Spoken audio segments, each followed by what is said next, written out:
जंगल में सब कुछ सामान्य था। जानवर खेलते कूदते, खाते पीते और मिलजुल कर रहते थे। लेकिन एक सुबह जंगल में हलचल मच गई। आज जंगल में कुछ नया होने वाला था, क्योंकि जंगल में आया था एक रहस्यमयी मेहमान। अजनबी की आहट। बबलू पेड़ पर बैठा झूला झूल रहा था। तभी उसने देखा कि झाड़ियों में कुछ हिल रहा है। बबलू, अरे ये क्या? झाड़ियों में कुछ तो है। वह नीचे उतरा और दौड़कर गोलू हाथी के पास गया। बबलू, घबराकर, गोलू भैया, जंगल में कोई अजनबी है। गोलू, मुस्कुराते हुए, शायद कोई नया दोस्त आया हो। रहस्य बढ़ता है। पिंकी लोमड़ी अपनी छोटी सी लाइब्रेरी में किताब पढ़ रही थी। तभी छिंकू खरगोश दौड़ता हुआ आया। छिंकू, पिंकी दीदी, झाड़ियों से किसी के कदमों के निशान मिल रहे हैं। वो हमारे जैसे नहीं हैं। पिंकी ने चश्मा ठीक किया और बोली, पिंकी, हमें मिलकर इस रहस्य को सुलझाना होगा। चलो टीम बनाते हैं। मेहमान से मुलाकात। सब मिलकर उस दिशा में गए जहां अजनबी के निशान थे। तभी एक पेड़ के पीछे से निकला डिंगो, एक बड़ा सा मगर प्यारा कुत्ता। डिंगो, धीरे से, मुझे डर मत लगाओ। मैं शहर से भटककर यहाँ आ गया हूँ। गोलू, अरे, तो तुम खो गए हो। कोई बात नहीं, हम तुम्हारी मदद करेंगे। से जंगल तक। डिंगो ने बताया कि वह एक स्कूल में बच्चों का पालतू कुत्ता था, लेकिन पिकनिक के दौरान भटक गया। पिंकी ने अपनी समझदारी से एक योजना बनाई। जंगल के सभी जानवर मिलकर डिंगो के लिए एक पेड़ पर ऊंचा संकेत बनाएंगे ताकि हेलीकॉप्टर से उसे देखा जा सके। बबलू, हमारे जंगल में एकता सबसे बड़ी ताकत है।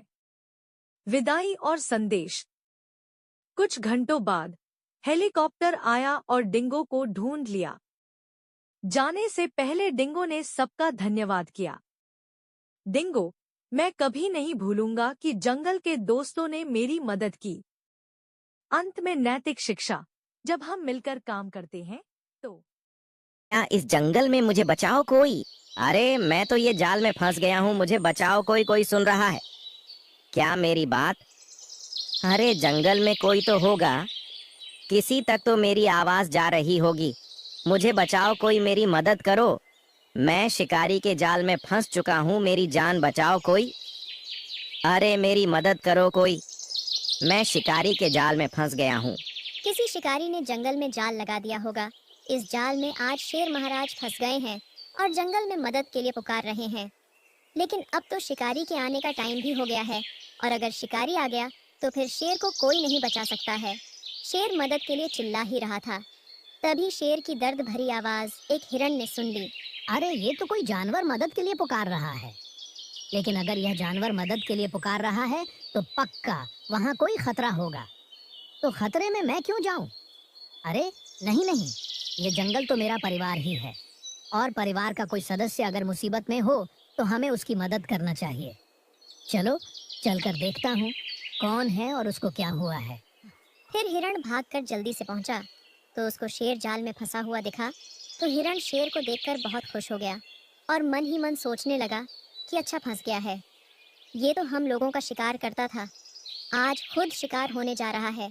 जैसे कर्म करता था, आज उसका फल मिल रहा है। तभी शेर बोला, अरे हिरण भाई, क्या सोच रहे हो? जल्दी से मेरी मदद करो।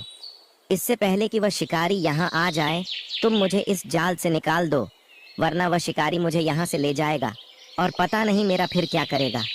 मेरी मदद करो हिरण भाई। क्यों शेर, जब हम लोग तुमसे मदद मांगते थे तो तुम हमारी मदद करते थे और अपनी जान की भीख मांगते थे, लेकिन तुम कभी भी नहीं छोड़ते थे। आज जब खुद की जान की बारी आई तो भीख मांगने लगे हो। आ जाने दो शिकारी, इसमें मैं क्या करूं? जैसे कर्म तुमने किए हैं, तुम्हें वैसे ही फल मिल रहे हैं। अब तो मुझे भी शिकारी का इंतजार है। वह कब तक आएगा? तुम्हें ऐसे तड़पते हुए देखकर बहुत मजा आ रहा है। अरे नहीं नहीं हिरण भाई, मैं तुम्हारे आगे हाथ जोड़ रहा हूँ, मेरी मदद करो। मैं अब कभी भी शिकार नहीं करूंगा और कभी भी कोई गलत काम नहीं करूंगा। मुझे यहाँ से बचा लो, वह शिकारी आने वाला ही होगा। मुझे यहाँ से निकालो। हिरण भाई मेरी मदद करो, प्लीज भाई मेरी मदद करो। तुम्हारा बहुत बड़ा एहसान होगा मुझ पर, मैं भी इसी जंगल का हिस्सा हूँ, मुझे बचाओ भाई। अरे शेर, किससे जान की भीख मांग रहे हो? ये रोना धोना बंद करो, ये तुम पर अच्छा नहीं लगता है। मैं आ गई हूँ ना, मैं तुम्हें बचाऊंगी। अब थोड़ी देर के लिए शांत हो जाओ। लोमड़ी की ऐसी बात सुनकर हिरण वहां से 9-2-11 हो गया और फिर लोमड़ी ने शेर को जाल से निकाल दिया। अपने आप को आजाद देखकर शेर बहुत खुश हो गया। चलो शेर महाराज, अब अपनी गुफा में चलते हैं। यहाँ नहीं रुको, आप अपनी गुफा में चलो और वहीं आराम करना। यहाँ वह शिकारी आने वाला ही होगा। अरे मूर्ख लोमड़ी, मैं उस शिकारी का इंतजार ही कर रहा हूँ जिसका यह जाल है। एक बार वह शिकारी मुझे दिख तो जाए, उसको चीर दूंगा, फाड़ दूंगा। अभी कुछ टाइम पहले मैं जाल में फंसा था, इसीलिए जाल से निकलने की कोशिश कर रहा था। लेकिन अब मैं आजाद हूँ, और आजाद शेर का मुकाबला करना मुश्किल ही नहीं, नामुमकिन है। और आज तक ऐसा कोई पैदा नहीं हुआ है जो मेरा मुकाबला कर सके और मुकाबला करके मुझसे जीत जाए। आ जाने दो उस शिकारी को जंगल में, आज शिकारी का शिकार होगा। देखता हूँ कितना दम है उसकी बाजुओं में, जिसने एक बब्बर शेर को कैद कर लिया था। आज शिकारी को ऐसी मौत मारूंगा कि फिर कभी कोई शिकारी इस जंगल में कदम रखने की कोशिश नहीं करेगा। अरे कोशिश तो दूर की बात है, सोचेगा भी नहीं। अरे नहीं नहीं महाराज, ऐसा मत करो आप। उसे शिकारी के हाथ में पक्का बंदूक होगी और हम शिकारी का मुकाबला तो कर सकते हैं, लेकिन बंदूक का कैसे करेंगे? मेरी बात मानो महाराज, आप अपनी गुफा में चलो, इसी में हम सब की भलाई है। आप मेरी बात मानो, अपनी गुफा में चलो। हाँ लोमड़ी, ये तो तुम ठीक कह रही हो, उसके हाथ में पक्का बंदूक होगी। लेकिन तुम क्या चाहती हो मुझसे? तुमने मेरी जान बचाई है, बताओ उसके बदले में क्या चाहिए तुम्हें? अरे महाराज, मैं तो आपकी सेवा करना चाहती हूँ और हमेशा आपके साथ रहना चाहती हूँ। हम मिलजुल कर शिकार करेंगे, मुझे अपने साथ रख लो महाराज। अच्छा अच्छा ठीक है लोमड़ी, चलो तुम भी मेरे साथ चलो। फिर शेर और लोमड़ी दोनों शेर की गुफा में पहुंच गए। अरे महाराज, बाहर तो निकलिए, देखिए मैं आपके लिए खरगोश का शिकार लाई हूँ। शेर महाराज बाहर निकलिए। लोमड़ी तुम अंदर आओ, पहले मुझे तुमसे कुछ बात करनी है। शेर के बुलाने पर लोमड़ी अंदर चली गई। बताइए महाराज, क्या बात है? आप बाहर क्यों नहीं निकले? देखिए, मैं आपके लिए कितना अच्छा खरगोश लाई हूँ, कम से कम आप एक बार उसे देख तो लेते। देखो लोमड़ी, मेरी बात ध्यान से सुनो। जब तुम मेरे पास आई थी तो मेरे पास एक हिरण खड़ा हुआ था जिसने मेरी मदद नहीं की थी। अब मुझे वह हिरण का शिकार चाहिए, और जब तक वह हिरण मेरे पास जिंदा नहीं आएगा तब तक मैं ना कुछ खाऊंगा ना कुछ पीऊंगा। मुझे जिंदा हिरण चाहिए, फिर मैं उसका शिकार करूंगा। तुम समझ रही हो लोमड़ी मैं क्या कह रहा हूं? देखो लोमड़ी, मेरे अंदर बदले की आग जल रही है, और मैं जब तक उस हिरण से अपनी बेइज्जती का बदला नहीं ले लूंगा तब तक मुझे शांति नहीं मिलेगी। इसीलिए तुम इस फालतू के खरगोश मरगोश के चक्कर में नहीं पड़ो, और अगर तुम्हें मेरे साथ रहना है तो समझ लो कि ये तुम्हारी आखिरी परीक्षा है। तुम कैसे भी करके उस हिरण को मेरे पास लाओ, फिर मैं उसका शिकार करूंगा, तभी मुझे सुकून मिलेगा। अब देख क्या रही हो, जल्दी से जाओ। ठीक है महाराज, लेकिन आप इस गुफा से कहीं मत जाना। मैं कैसे भी करके कहीं से भी ढूंढकर उस हिरण को आपकी गुफा के पास ला रही हूँ, और मैं आपको एक आवाज लगाऊंगी तो आप तुरंत ही बाहर आ जाना। आप गुफा से कहीं बाहर मत जाना। फिर लोमड़ी उस हिरण को ढूंढने के लिए निकल गई। अब लोमड़ी को तो ये पता नहीं है कि हिरण कौन है, कहाँ का है और क्या करता है, लेकिन फिर भी वह शेर के साथ रहने पर हिरण को ढूंढने के लिए निकल गई। और उसको यह भी पता है कि अगर उसने शेर का ये काम कर दिया तो फिर जिंदगी भर बैठे बैठे खाने को मिलेगा, क्योंकि शिकार तो शेर करेगा और बचा हुआ जो भी होगा तो वह लोमड़ी को खाने को मिलेगा। इसीलिए लोमड़ी अब जी जान लगाकर उस हिरण को ढूंढ रही है। अब आपको तो पता ही है कि लोमड़ी बहुत चतुर होती है, इसीलिए लोमड़ी ने अंदाज भी लगा लिया कि उस दिन शेर ने हिरण से मदद मांगी थी, और शेर तो जंगल का राजा होता है, और जंगल के राजा ने जब हिरण से मदद मांगी तो फिर हिरण ने यह बात जंगल के जानवरों को भी बताई ही होगी। इसलिए लोमड़ी ने सोचा कि कुछ ना कुछ घुमा फिराकर बातें करके हिरण का पता लगाना ही पड़ेगा। लोमड़ी ऐसा सोच ही रही थी, तभी लोमड़ी को एक हाथी दिखा तो लोमड़ी हाथी से बोली, अरे हाथी दादा, रुकिए, तो कहाँ भागे जा रहे हो? जरा मेरी बात तो सुनिए। कहीं नहीं, लोमड़ी में तो बस यहीं घूम रहा था। तुम बताओ क्या काम है तुम्हें मुझसे? अरे हाथी दादा, अभी 2 दिन पहले यहाँ एक शेर जाल में फंस गया था, जिसने यहाँ एक हिरण से मदद भी मांगी थी। तो उस हिरण ने उसकी मदद करने से इनकार कर दिया था। जंगल में ऐसे जानवर कम ही होते हैं जो शेर से दुश्मनी मोड़ ले। इसलिए मैं और मेरा परिवार उस बहादुर हिरण को इनाम देना चाहते हैं, ताकि इनाम के बारे में सुनकर और भी जानवर इस हिरण जैसे बहादुर बने। इसलिए अगर आपको हिरण के बारे में पता हो कि हिरण कहाँ रहता है और कहाँ मिलेगा, तो मुझे बता दो, आपकी बड़ी मेहरबानी होगी। नहीं लोमड़ी, मुझे तो इस जंगल में ऐसे किसी भी हिरन के बारे में पता नहीं है जैसा तुम बता रही हो। मैंने तो ऐसी कहानी पहली बार सुनी है। इतने में एक भालू वहां आ गया। अरे हाँ लोमड़ी, मुझे पता है उस हिरण के बारे में। और मुझे यह भी पता है कि उस शेर की मदद एक लोमड़ी ने की थी। कहीं वह लोमड़ी तुम ही तो नहीं हो और शेर के साथ मिलकर उस हिरण को मारने का प्लान बना रही हो? अरे नहीं नहीं भालू, कैसी बातें कर रहे हो तुम? भला मैं क्यों उस बेचारे हिरण को मारने का प्लान बनाऊंगी? बल्कि शेर तो मेरा भी दुश्मन है। मेरे 3 बेटे थे, जिनमें से एक का शिकार शेर ने अभी कुछ दिन पहले ही कर लिया है। मैं कसम खाकर बोल रही हूँ, वो लोमड़ी मैं नहीं हूँ जिसने शेर को बचाया था। मुझे तो उसके बारे में कुछ भी पता नहीं है कि वह कौन है, वह कहाँ से आई है। मुझे तो बस इतना पता है कि एक लोमड़ी शेर के साथ रहती है, तो शायद वह वही लोमड़ी होगी। भालू दादा, आप मेरा यकीन करो, मैं तो उस हिरण को इनाम देना चाहती हूँ, ताकि और ऐसे बहादुर जानवर जंगल में पैदा हो जो शेर का भी मुकाबला कर सकें। आप मुझे प्लीज उस हिरण का पता बता दो। फिर भालू भी उस चालाक चतुर लोमड़ी की बातों में आ गया। अच्छा ठीक है, लोमड़ी नदी के छोटे पुल के पास जो घने जंगल हैं, हिरन वही जंगल के आसपास मिलेगा। और अगर उन जंगलों में हिरन नहीं मिला तो वहीं एक सबसे ऊंचा नारियल का पेड़ लगा हुआ है। उसी नारियल के पेड़ के नीचे हिरन का घर है, तो घर में तो वह पक्का मिलेगा। जैसे ही लोमड़ी को हिरण का पता चला, तो वह हिरण को ढूंढने के लिए निकल गई। फिर लोमड़ी हिरण के पास पहुंची। तू हिरण तो लोमड़ी को देखकर ही पहचान गया था कि यह वही लोमड़ी है जिसने शेर को बचाया था।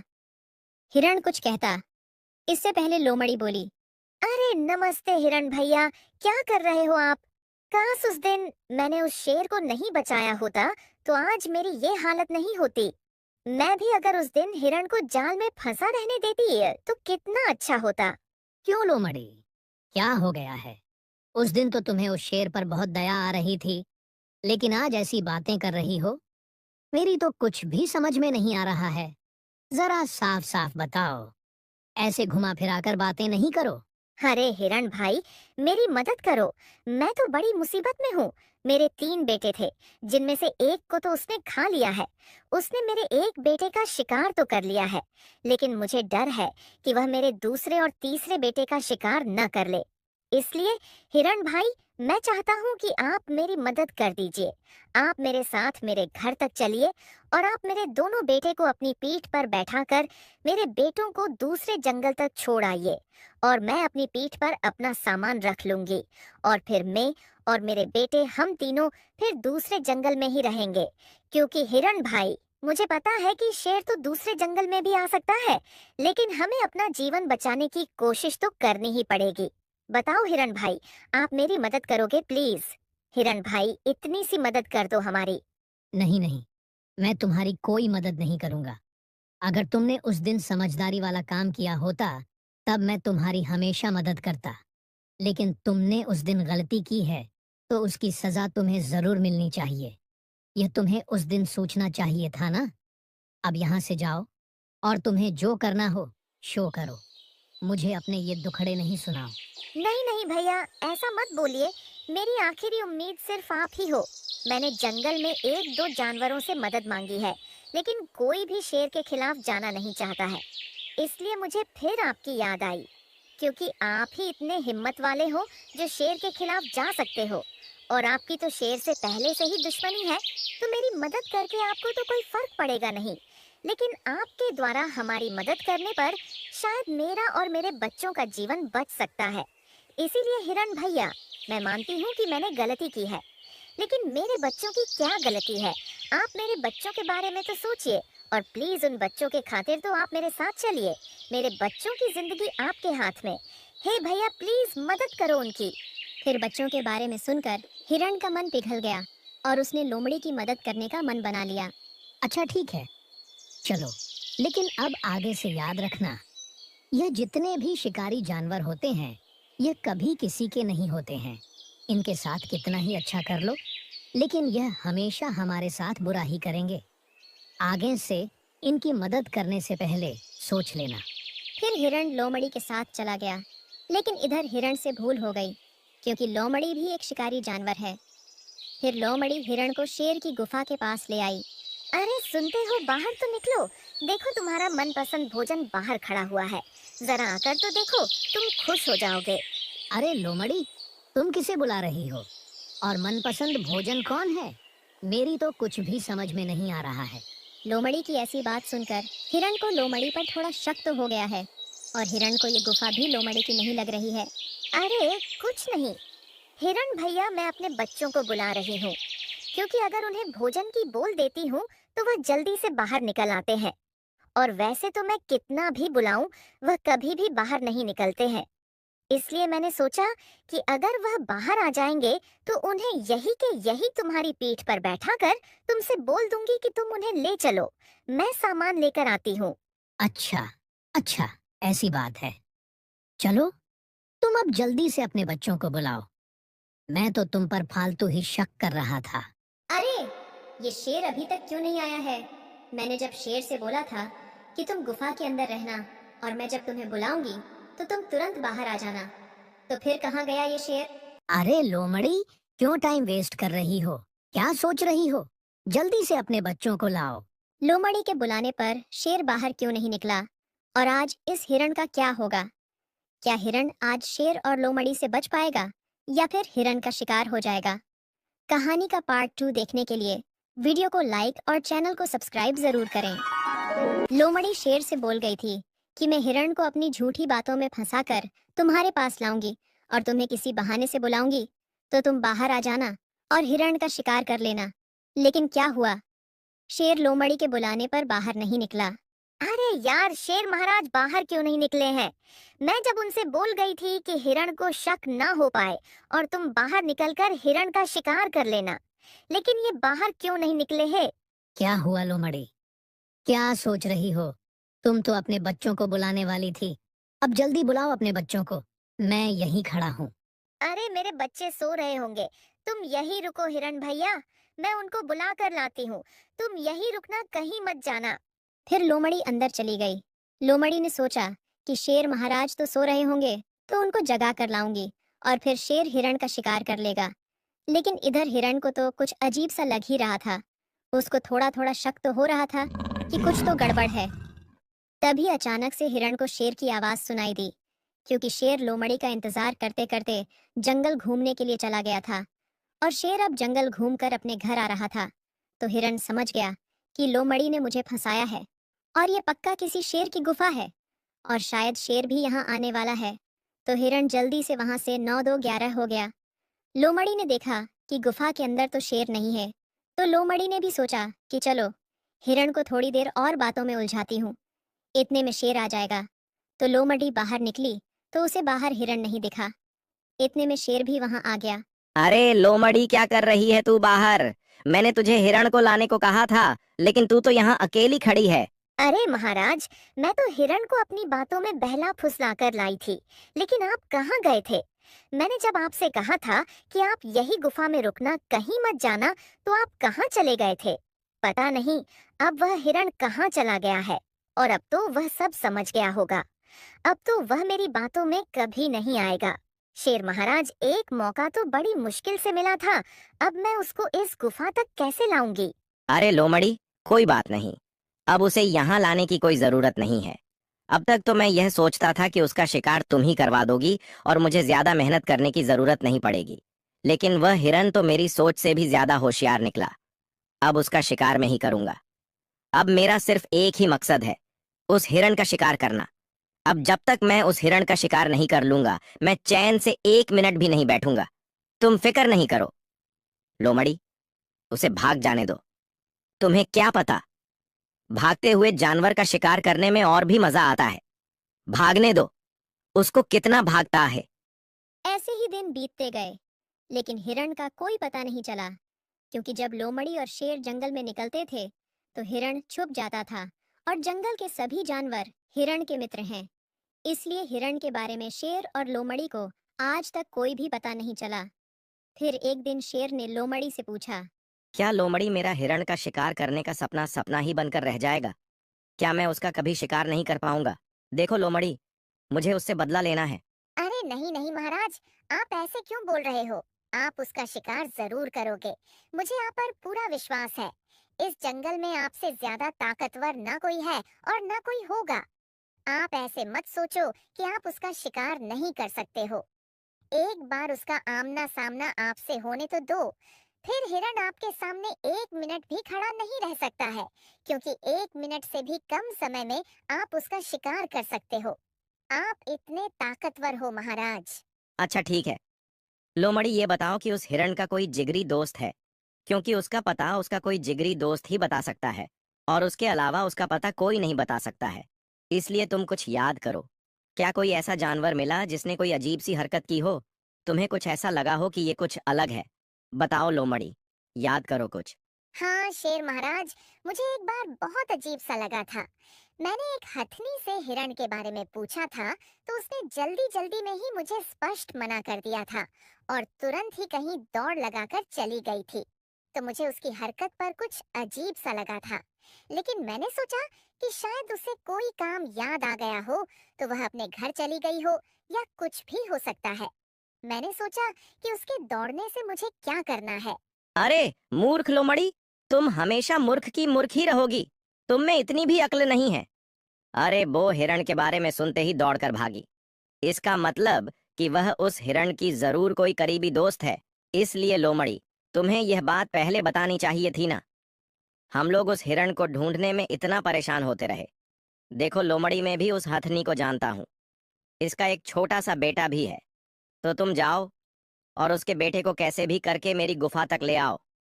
उसके बाद हिरण तो मिल ही जाएगा। अब मेरा मुंह क्या देख रही हो? जल्दी जाओ। फिर लोमड़ी निकल गई और जंगल में ढूंढते ढूंढते थोड़ी देर में उसको हाथी का बच्चा मिल ही गया। अरे छोटे हाथी, यहाँ क्या कर रहे हो? वहाँ तुम्हारी माँ तुम्हें ढूंढ रही है और तुम यहाँ खेल रहे हो। चलो तुम्हारी माँ के पास, मैं तुम्हें ढूंढने के लिए ही आई थी। अरे आप हो कौन?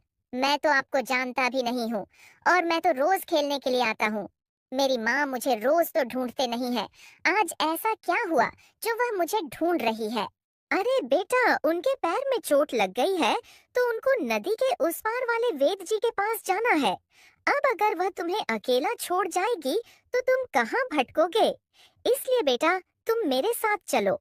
वह तुम्हें ढूंढ रही है, मेरी बात का विश्वास करो। अरे क्या हुआ मेरी माँ को, और कैसे चोट लग गई है? चलो जल्दी से मुझे वहाँ ले चलो। फिर लोमड़ी हथनी के बच्चे को शेर की गुफा में ले गई। अरे महाराज कहाँ गए? मैंने महाराज से कितनी बार कहा है कि तुम गुफा के अंदर ही रहा करो। जब जब मैं कहीं जाती हूँ तो महाराज भी गुफा को छोड़कर कहीं चले जाते हैं। कौन से महाराज? आप किस महाराज की बात कर रहे हो? और मेरी माँ कहाँ है? अब तुम कैद हो गए हो, और अब फालतू की बकबक नहीं करो। मेरा वैसे भी बहुत मूड खराब है। मैं अपने शेर महाराज की बात कर रही हूँ। ये एक शेर की गुफा है और तुम शेर की गुफा में कैद हो गए हो बेटा। अरे भाई, क्या बात है चल रही है तुम्हारी? छोटे हाथी, हम तुम्हें कोई नुकसान नहीं पहुंचाएंगे। हमें तो बस तुम्हारी माँ से एक छोटा सा काम है। अगर तुम्हारी माँ छोटा सा काम करने के लिए तैयार हो जाएगी तो हम तुम्हें जिंदा छोड़ देंगे। और अगर तुम्हारी माँ ने मना कर दिया तो तुम गुफा के अंदर तो आ ही गए हो, पेट के अंदर आने में ज्यादा टाइम नहीं लगेगा। देखो देखो शेर अंकल, मुझे यहाँ से जाने दो। मेरी माँ मेरा इंतजार कर रही होगी। मैंने आपका क्या बिगाड़ा है? मेरी क्या दुश्मनी है? आपसे मुझे छोड़ दो, मुझे मेरी माँ के पास जाने दो। शेर अंकल, मुझे मेरे घर जाने दो। हाँ, हम तुझे सही सलामत तेरी माँ के पास छोड़ देंगे। अगर तेरी माँ ने चाहा तो अब यह तुम्हारी माँ के ऊपर बात है कि वह तुम्हें बचाना चाहेगी या मारना। अरे मेरा बेटा कहाँ गया है? मैं तो उसको कब से ढूंढ रही हूँ, मुझे तो मिल नहीं रहा है। ना जाने कहाँ मेरा बेटा चला गया है। अरे यार, आज मिल जाए। आज के बाद मैं उसे कहीं भी नहीं अकेला भेजूंगी। पता नहीं मेरा बेटा इस जंगल में कहाँ खो गया है। इतने टाइम तो वह घर आ जाता था। हथनी अपने बच्चे को सारे जंगल में पागलों की तरह ढूंढ रही थी, लेकिन हथनी को उसका बच्चा कहीं भी नहीं मिला। हथनी तो एक माँ है और उसका बच्चा आज पूरे दिन से नहीं मिला है, तो उसके दिल पर क्या बीत रही होगी, ये तो बस एक माँ ही समझ सकती है। हथनी बेचारी अपने बच्चों की याद में रोती हुई जंगल में भटक रही है, लेकिन उसका बच्चा उसे कहीं भी नहीं मिल रहा है। अब तो हथनी को अपने बेटे की बहुत चिंता सताने लगी है। अरे हथनी, कहाँ भटक रही हो? जरा मुझे भी तो बताओ, शायद मैं तुम्हारी परेशानी का हल निकाल दूं। अरे शेर, तुम क्या परेशानी का हल निकालोगे? तुम तो जंगल के जानवरों को परेशान करने वाले हो। तुम जंगल के जानवरों को हमेशा परेशान ही कर सकते हो, कभी भी उनकी मदद नहीं कर सकते हो। और मुझे अच्छे से पता है कि अगर तुम मेरे पास आए हो तो इसमें तुम्हारा जरूर कोई काम होगा। और मदद करने की बोल रही हो तो तुम्हें यह भी पता होगा कि मैं क्यों भटक रही हूँ और मुझे क्या चाहिए। अब जल्दी से बताओ शेर, मेरा बेटा कहाँ है? अगर मेरे बेटे को खुश हो गया तो याद रखना शेर, मैं कोई हिरनी या लोमड़ी नहीं हूँ। मैं हथनी हूँ और मैं तुम्हारा मुकाबला करना अच्छे से जानती हूँ। अरे हथनी, तू तो बहुत समझदार निकली, लेकिन मेरे सामने ज्यादा ओवर स्मार्ट बनने की जरूरत नहीं है। समझी हथनी? मैं सिर्फ एक बार बोलता हूँ, अच्छे ध्यान से सुनना। मैंने तेरे बेटे को किडनैप कर लिया है, क्योंकि मुझे पता है हिरण से तुम्हारी दोस्ती है, और हिरण मेरा सबसे बड़ा दुश्मन है, और मुझे हिरण का शिकार करना है, और वह मुझे मिल नहीं रहा है। इसलिए एक तुम ही हो जो हिरण को मेरे पास ला सकती हो, और अगर दोस्ती के खातिर तुम मना भी करोगी तो तुम्हें अपने बेटी की जान बचाने होगी, तो तुम बेटे की खातिर हाँ भी कर दोगी। इसलिए अब ज्यादा अपना टाइम वेस्ट नहीं करो। तुम्हारा बेटा बहुत रो रहा है और कुछ खा पी नहीं रहा है, इसलिए जल्दी से हिरण को मेरे सामने लाओ और अपने बेटे को ले जाओ। और अगर तुम मेरी बात मानने से इनकार करोगी तो पहले तुम्हारे बेटे का शिकार होगा, फिर उस हिरण का शिकार होगा, और तुम कुछ नहीं कर सकती हो। फिर हथनी सोचने लगी कि उसका बेटा शेर की कैद में है और अभी शेर से उल्टी सीधी बात करने में कोई फायदा नहीं है, क्योंकि जंगल के सभी जानवरों को पता है कि शेर के अंदर बिल्कुल भी दया नहीं है, वह बहुत ही खतरनाक है। फिर हथनी बोली, हाँ ठीक है शेर, मैं तुम्हारे लिए हिरण को लेकर आऊंगी। फिर तुम हिरण का शिकार कर पाओ या नहीं कर पाओ, उसमें मैं कुछ नहीं कर सकती हूँ। मैं तुम्हें हिरण को तुम्हारे सामने लाऊंगी और तुम मेरे बेटे को मुझे सौंप दोगे। उसके बाद तुम हिरण का शिकार कर पाओ या हिरण भाग जाए, मुझे उससे कोई मतलब नहीं है। बताओ तुम्हें ये मंजूर है कि नहीं? हाँ ठीक है हथनी, मुझे तुम्हारी बात मंजूर है। तुम्हारे बेटे को कुछ नहीं होगा, तुम बस हिरण को मेरे सामने ले आओ। अगर एक बार हिरण मेरे सामने आ गया तो उसको फिर कोई नहीं बचा सकता है। फिर हथिनी हिरण के पास पहुंची और हथिनी ने हिरण को सारी बात बताई, और हथिनी की बात सुनकर हिरण को बहुत ही अफसोस हुआ। हिरण ये बात जानते हुए कि शेर उसका शिकार करना चाहता है, उसने हथनी के बच्चे की खातिर हथनी के साथ शेर के पास चलने में हाँ कर दी। अच्छा ठीक है हथनी, चलो कहाँ बुलाया है शेर ने। लेकिन तुम्हारी बात शेर के सामने जाने की बस हुई है या और कुछ हुई है? जो भी बात है मुझे स्पष्ट बताओ। हाँ हिरन, मेरी बात सिर्फ तुम्हारा और शेर का आमना सामना कराने की हुई है। उसके बाद शेर मुझे मेरे बेटे को सौंप देगा और फिर तुम भाग जाओ या जो भी करो, उससे मुझे कोई मतलब नहीं है। ऐसी बात हुई है। अच्छा तो ठीक है हथनी, उस मूर्ख में इतनी ताकत नहीं है कि वह मेरा शिकार कर सके। बुद्धि के सामने अच्छी अच्छी ताकत हार मान जाती है। चलो तुम्हारा बेटा वापस आ जाए, उसके बाद मैं जहाँ जाऊंगा उसका पता कोई नहीं लगा सकता है, और मेरा शिकार करने का सपना शेर का सपना बनकर ही रह जाएगा, और ये सपना उसका कभी पूरा नहीं होगा। लेकिन हिरण, मैं तुम्हारा कैसे शुक्रिया करूं जो तुम मेरी मदद कर रहे हो।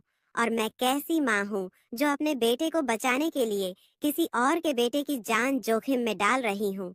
मुझे तो अपने आप से भी नफरत होने लगी है। लेकिन हिरण, मैं क्या करूँ, मैं भी बहुत मजबूर हूँ। इस दुनिया में मेरे बेटे के अलावा मेरा और कोई नहीं है, इसलिए माँ की ममता नहीं मानती है। मैं तुम्हें शेर के पास ले जाकर जो गलती कर रही हूँ उसके लिए मैं अपने आप को कभी माफ नहीं कर सकूंगी। अरे कोई बात नहीं हथनी, ऐसा मत बोलो। ये जंगल हमारे घर जैसा है और जंगल में रहने वाले जानवर सभी हमारे परिवार जैसे हैं और परिवार में कभी ना कभी किसी न किसी सदस्य को एक दूसरे सदस्य की जरूरत जरूर पड़ती है। इसलिए तुम्हें अफसोस करने की कोई जरूरत नहीं है। यहीं अगर कभी मेरे साथ होता तो क्या तुम मेरी मदद नहीं करती? तुम मेरी मदद जरूर करती। हथिनी, चलो अब टाइम वेस्ट नहीं करो। वह शेर हमारा इंतजार कर रहा होगा और फिर तुम्हारा बेटा भी तो तुम्हारी राह देख रहा होगा। फिर हिरण और हथनी दोनों शेर की बताई हुई जगह पर पहुंच गए। शेर लाओ मेरे बच्चे को। मेरे पास यह रहा हिरन। तुमने जैसे बोला था मैं वैसा कर दिया। अब तुम भी मेरे बच्चे को मुझे वापस कर दो। अच्छा ठीक है, हथनी तुम अपने बच्चे को ले जाओ। लोमड़ी हथनी के बच्चे को जाने दो। फिर लोमड़ी ने हथनी के बच्चे को जाने दिया तो तुरंत ही हथनी ने अपने बच्चे को साथ में लिया और वहां से चली गई। क्या रे हिरण, आज तू फंस गया ना मेरे जाल में। अब तू कहाँ जाएगा बचकर? आज तो तेरा शिकार होकर ही रहेगा। अब तुझे मुझसे कोई नहीं बचा सकता है। फिर हिरण ने सोचा कि मैं शेर से बचकर भाग तो सकता नहीं हूँ, क्योंकि यह शेर का इलाका है और शेर को यहाँ के सारे रास्ते मालूम होंगे, इसलिए इसका मुकाबला ही करता हूँ। अरे शेर, मैं तुझसे डरने वालों में से नहीं हूँ। आजा, देखता हूँ कितना दम है तुझ में। फिर शेर शिकार करने के लिए हिरण की तरफ आगे बढ़ा तो इधर ये सब हथनी देख रही थी। तो हथनी ने एक पेड़ को शेर के ऊपर गिरा दिया और उसमें शेर फंस गया। फिर हिरण और हथनी दोनों वहां से भाग गए और शेर इस पेड़ में फंसा रहा। इस तरह हथनी की वजह से हिरण फंस गया था और हथनी की वजह से ही हिरण बच भी गया और घमंडी शेर ने हिरण का कुछ भी नहीं बिगाड़ पाया। दोस्तों, कहानी अच्छी लगी हो तो वीडियो को लाइक और चैनल को सब्सक्राइब जरूर करें। मेरठ शहर के ब्रह्मपुरी में एक सुंदर और हरा भरा जंगल था, जहाँ सभी जानवर मिलजुल कर रहते थे। वहाँ सौरभ नाम का एक बकरा अपनी पत्नी मुस्कान बकरी और अपनी छोटी बेटी गुड़िया के साथ खुशहाल जीवन बिता रहा था। सौरभ एक मेहनती और ईमानदार बकरा था, जिसे जंगल के सभी जानवर बहुत पसंद करते थे। सौरभ कुछ महीनों के लिए लंदन गया था, जहाँ वह जंगल की भलाई के लिए काम कर रहा था। उसकी बेटी का जन्मदिन था, इसलिए वह अपने परिवार के पास वापस आ गया। जैसे ही वह अपने घर पहुंचा, मुस्कान आश्चर्य से बोली, अरे सौरभ, तुम आ गए। हाँ, भला मैं कैसे ना आता। आज मेरी लाडली बेटी का जन्मदिन जो है। कहाँ है मेरी राजकुमारी? उसकी बेटी दौड़ते हुए आई और सौरभ से निपट गई। पापा, आप सच में आ गए? हाँ बेटा, तुम्हारे लिए बहुत सारे तोहफे लाया हूँ। मुस्कान ने सौरभ को पानी दिया और अंदर चली गई। जैसे ही वह रसोई में पहुंची, उसने अपने प्रेमी साहिल भेड़िए को फोन बताया। साहिल, सौरभ वापस आ गया है। अब हमें अपने प्लान को जल्द ही अंजाम देना होगा। चिंता मत करो बेबी, तुम तैयार रहो। हम आज रात ही उसे खत्म कर देंगे। मैं बेहोशी की दवा और बाकी का इंतजाम कर रही हूँ। उसके बाद हम आजाद हो जाएंगे। लेकिन उन दोनों को एक पड़ोसी लोमड़ी देखती रहती थी। वह पहले भी मुस्कान को किसी अजनबी के साथ देख चुका था और उसे शक था कि कुछ गलत होने वाला है। ये कुछ गड़बड़ कर रही है। सौरभ को कितनी बार बोल दिया कि तुम्हारी बीवी किसी अनजान लड़के से मिलती है, ध्यान ही नहीं देता सौरभ। अब मुस्कान बकरी पहुंची भालू की दुकान पर। भालू के बनाए औजार जंगल में बहुत प्रसिद्ध थे। भालू भैया, मुझे एक तेज चाकू चाहिए। अरे बकरी रानी, चाकू का क्या करोगी? बस कुछ चीजें काटने के लिए। भालू ने एक चमकता हुआ चाकू दिया और कहा, ध्यान रखना, ये बहुत तेज है। मुस्कान ने चाकू लिया, आगे बढ़ गई। अब मुस्कान बकरी पहुंची अगली दुकान पर। वह एक बंदर की जड़ी बूटी की दुकान थी। बंदर बहुत चालाक था और उसकी दवाइयाँ हर जानवर को फायदा पहुंचाती थीं। बंदर भाई, मुझे कुछ ऐसी दवाई चाहिए जिससे कोई गहरी नींद में सो जाए। बंदर ने मुस्कान को शक की नजरों से देखा। क्यों? किसके लिए चाहिए? अरे सौरभ बहुत परेशान रहता है। सौरभ को रात में नींद नहीं आती, बस उन्हीं के लिए। मुस्कान ने झूठ बोला। बंदर ने एक छोटी सी बोतल दी और समझाया, बस 2 बूंद काफी है, ज्यादा मत डालना। मुस्कान ने सिर हिलाया और वहां से निकल गई। मुस्कान सीधी हिरन की दुकान पर पहुंची। हिरन, जो बहुत ईमानदार व्यापारी था, मुस्कान को देखकर मुस्कुराया। अरे मुस्कान, आज कैसे आना हुआ? मुझे एक मजबूत ड्रम चाहिए, ऐसा जो पानी भी रोक सके। हिरन ने सिर हिलाया और कई ड्रम दिखाए। मुस्कान ने एक मजबूत ड्रम पसंद किया और मुस्कान बकरी वहां से ड्रम को साथ ले जाने लगी। इधर सौरभ बकरा अपनी बेटी गुड़िया के जन्मदिन पर बहुत खुश था। उसने जंगल के सबसे अच्छे पेड़ों से पत्तों और फूलों की सजावट करवाई थी। उसकी पत्नी मुस्कान बकरी भी ऊपर से बहुत प्यार दिखा रही थी, लेकिन अंदर ही अंदर वह एक भयानक साजिश रच रही थी। उस रात जब सौरभ अपनी बेटी के साथ बातें कर रहा था, मुस्कान चोरी छुपे जंगल के दूसरे छोर पर स्थित भेड़िया साहिर से मिलने गई। साहिर पेड़ के पीछे छिपा इंतजार कर रहा था। सुनो साहिल, सौरभ को आज ही खत्म करना होगा। तुम चिंता मत करो, योजना तैयार है। तुमने नींद की दवा लाने का इंतजाम कर लिया? हाँ, बंदर से बड़ी मुश्किल से दवा मिली है। उसे बहलाना आसान नहीं था।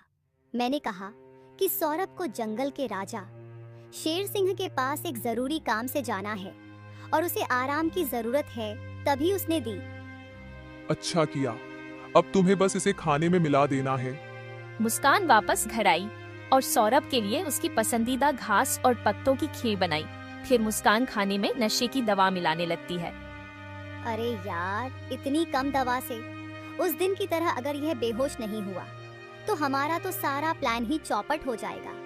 हाँ, एक काम करती हूँ, ये पूरी दवाई इसमें डाल देती हूँ, फिर देखती हूँ ये कैसे बेहोश नहीं होता। फिर मुस्कान खाने में वह सभी दवा मिला देती है और खाने को लेकर अपने पति सौरभ के पास जाती है। बेटा, तुम अंदर जाकर पढ़ाई करो, पापा को खाना खाने दो, पापा बहुत थके हुए हैं। ठीक है मम्मी। फिर सौरभ खाना खाने लगा।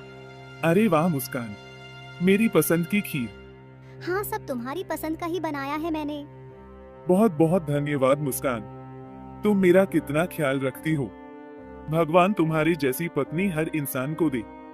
हाँ हाँ ठीक है, अब जल्दी से खाना खा लो वरना ठंडा हो जाएगा। फिर सौरभ खाना खाने लगा। मुस्कान आ जाओ, तुम भी खा लो। अरे नहीं, मैंने तो खा लिया खाना। मुस्कान हड़बड़ाते हुए बोली। सौरभ फिर से खाना खाने लगा। मुस्कान गिलास में पानी लाती है और सौरभ से कहती है, ये लीजिए पानी। जैसे ही सौरभ अपना खाना खत्म करके पानी पीता है, उसे चक्कर आने लगते हैं। अरे मुस्कान, शायद थकान की वजह से ना मुझे नींद आ रही है। हाँ हाँ कोई बात नहीं, आप आराम कीजिए। फिर सौरभ को खाने में मिली दवा का असर हो जाता है और वह बेहोश हो जाता है।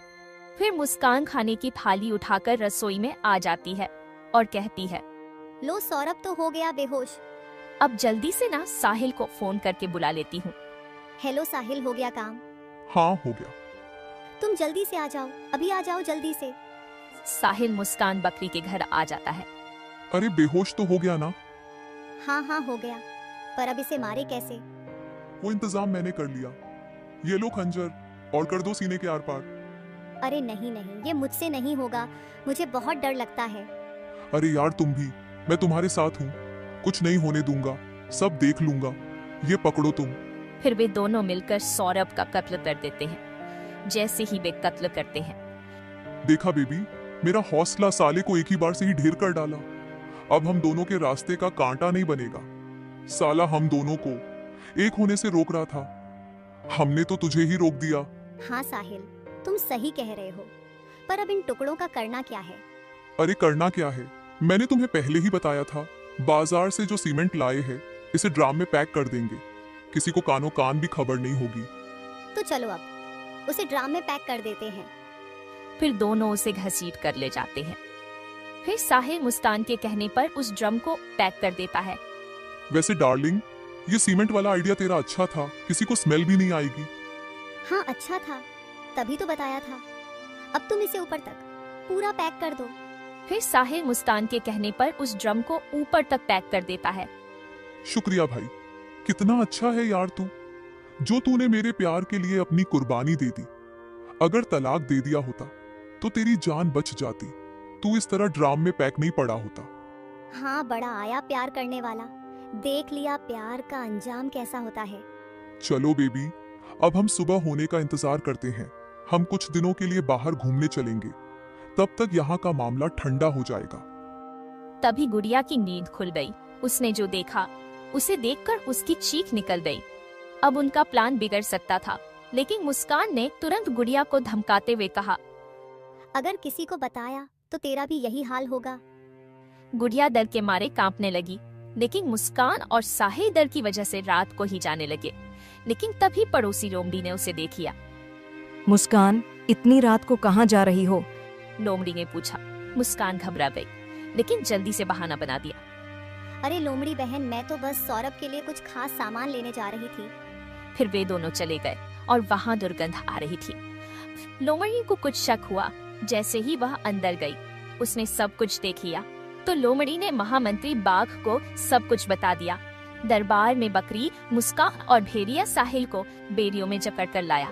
उनके चेहरे पर डर साफ झलक रहा था। शेर महाराज ने गर्जना की, यह जंगल का कानून है, यहाँ केवल सच और न्याय की बातें होंगी। बाघ महामंत्री, हमें पूरा विवरण सुनाया जाए। बाघ महामंत्री ने पूरी घटना विस्तार से सुनाई। कैसे मुस्कान और साहिल ने साजिश रचकर बकरे सौरभ की हत्या कर दी, कैसे लोमड़ी पड़ोसी ने इस कांड को अपनी आंखों से देखा और कैसे उनकी मासूम बेटी ने सच्चाई बताई। शेर महाराज ने भेड़िया साहिल की ओर घूरते हुए कहा, क्या यह सच है? क्या तुमने बकरे सौरभ की हत्या की? भेड़िया साहिल डरते डरते बोला, शेर महाराज, ये सब मुस्कान ने ही करवाया। मैं तो सिर्फ उसकी मदद कर रहा था। यह सुनकर बकरी मुस्कान गुस्से से चिल्लाई, नहीं महाराज, ये झूठ बोल रहा है। सौरभ को हटाने का विचार तो इसी का था। मैं तो बस क्या? शेर महाराज ने दहाड़ते हुए पूछा। मुस्कान सिर झुकाकर चुप हो गई। शेर महाराज ने अपना अंतिम निर्णय सुनाया, इस जंगल में अन्याय करने वालों के लिए कोई जगह नहीं। साहिल और मुस्कान ने विश्वासघात किया, परिवार के रिश्ते को कलंकित किया और निर्दोष सौरभ की हत्या कर दी। इनका अपराध अक्षम्य है। इस साहिल भेड़िया की आंखों को फोड़ दिया जाए, इसके हाथ पैरों को उखाड़ दिया जाए और इस मुस्कान बकरी को चील कौवे नोच नोच कर खा जाए। महामंत्री बाघ ने भेड़िया के हाथ पैरों को उखाड़ दिया और बाज ने उसकी आंखों फोड़ दिया। इधर मुस्कान बकरी को, कुछ पक्षी उसे नोच नोच कर खा गए। साहिल भेड़िया और मुस्कान बकरी ने तड़प तड़प कर वहां दम तोड़ दिया। दरबार में तालियों की गड़गड़ाहट गूंज उठी। जंगल के सभी जानवर संतुष्ट थे कि न्याय हुआ। दोस्तों, बुरे काम का नतीजा बुरा ही होता है और सौरभ बकरी की तरह नेकी और ईमानदारी के रास्ते पर चलें। दोस्तों, शेर महाराज का न्याय कैसा लगा आप लोगों को? कमेंट में अपने जरूर दें। अगर आप ऐसी कहानी देखना चाहते हो तो हमारे चैनल को भी सब्सक्राइब जरूर करें और लाइक करना भी ना भूलें। धन्यवाद।